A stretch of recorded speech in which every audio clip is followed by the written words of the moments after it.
হাইকোর্টে একটি মামলায় জানিয়েছে প্রায় 800 তৃণমূল নেতার নাম গ্রেফতারির দাবি উঠেছে। তালিকায় রয়েছে ফিরহাদ হাকিমের মতো হেভিওয়েট নেতার নামও। নির্বাচনের আগে একাধিক তৃণমূল নেতার বাড়িতে ইডি তল্লাশি চালাচ্ছে, ফলে বাড়ছে চাপ। দল হিসাবে তৃণমূল আইনি লড়াই লড়ছে, তবে প্রশ্ন হলো যাদের বিরুদ্ধে অভিযোগ তারা কি নিজেরা কোনো পদক্ষেপ নিচ্ছে না এই অভিযোগের বিরুদ্ধে?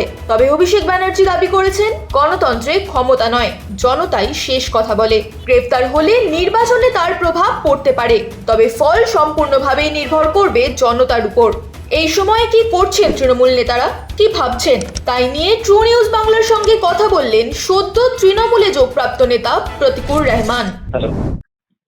হ্যালো, প্রতিকুর দা, চিরঞ্জিনী বলছি ট্রু নিউজ থেকে। কমিশনের একটা লিস্টের ওপর যেখানে 800 খানা টিএমসি লিডারের নাম আছে এবং তারা তাদের অ্যারেস্ট করার দাবি জানাচ্ছে। আমার প্রথম প্রশ্ন আপনাকে যে এরা কি অ্যারেস্টেড হতে পারে? কলকাতা পুলিশ কি এরা অ্যারেস্ট করতে পারে নির্বাচন কমিশনের রিকোয়েস্টে, নাকি অ্যান্টিসিপেটরি বেল এদের জন্য অ্যাপ্লিকেবল? সেটা নিশ্চয়ই কোর্ট সেটা বিচার করবে, বাট এটা ঠিক মানে গোটা ভারতবর্ষে গণতন্ত্রের জন্য কালো দিন আমাদের।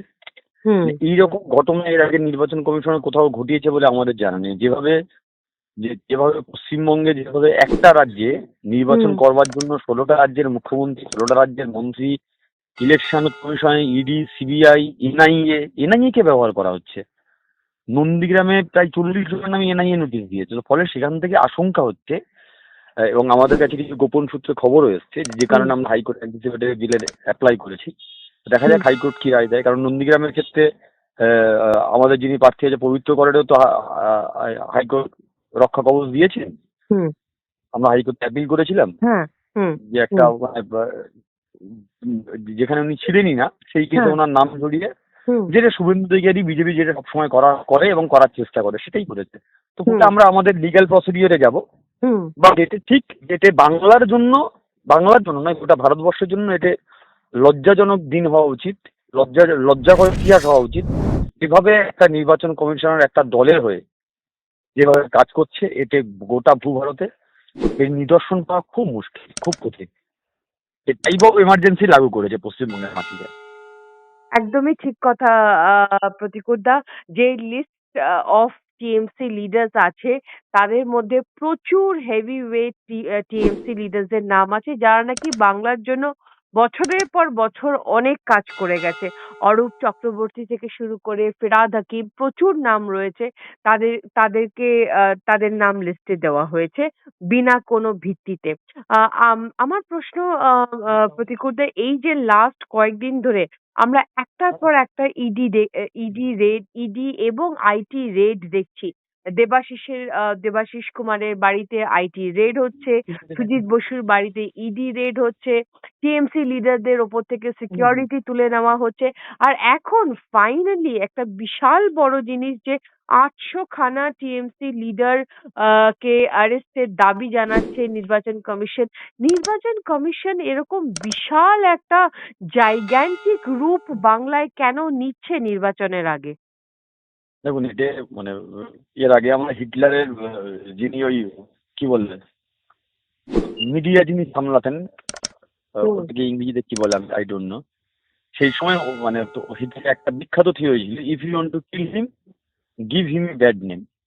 যদি তুমি কাউকে খুন করতে চাও তার একটা খারাপ নাম দাও।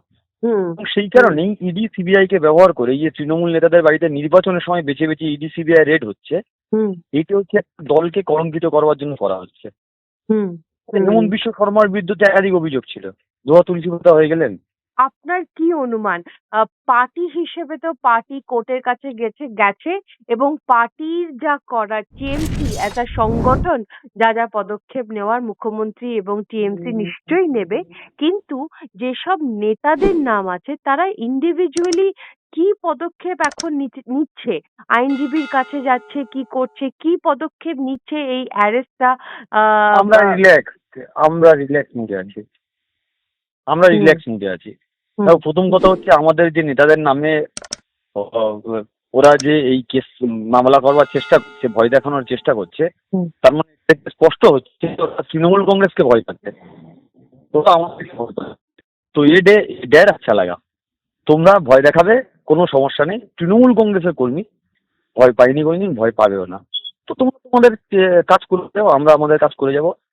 আলটিমেটলি গণতন্ত্রে ক্ষমতা শেষ কথা বলে না, জনতা শেষ কথা বলে, এটা আমাদের নেতা অভিষেক ব্যানার্জি বলেছে। তো বাংলার জনতা তৃণমূল কংগ্রেসের সঙ্গে আছে, বাংলার জনতা সমস্ত মানুষ আমাদের লিডারশিপের সঙ্গে আছে। ফলে এতে আমাদের ভয় পাওয়ার কোনো বিষয় নেই, ভয়ও আমরা পাচ্ছিও না। প্রতিকূলদা, আমরা আশা করছি অবশ্যই কোনো নেতা ভিত্তিহীন ভাবে অ্যারেস্ট হবে না, কিন্তু হাইপোথেটিক্যালি স্পিকিং যদি কোনো নেতা অ্যারেস্ট হয় তাহলে সেটা নির্বাচনের ওপর কি প্রভাব পড়বে? সেটা যখন মানে অ্যারেস্ট করবে তখন বোঝা যাবে, বাট আমার ধারণা এটা নির্বাচনের কোনো প্রভাব পড়বে না। কারণ বাংলার মানুষ এটা দেখে অভ্যস্ত।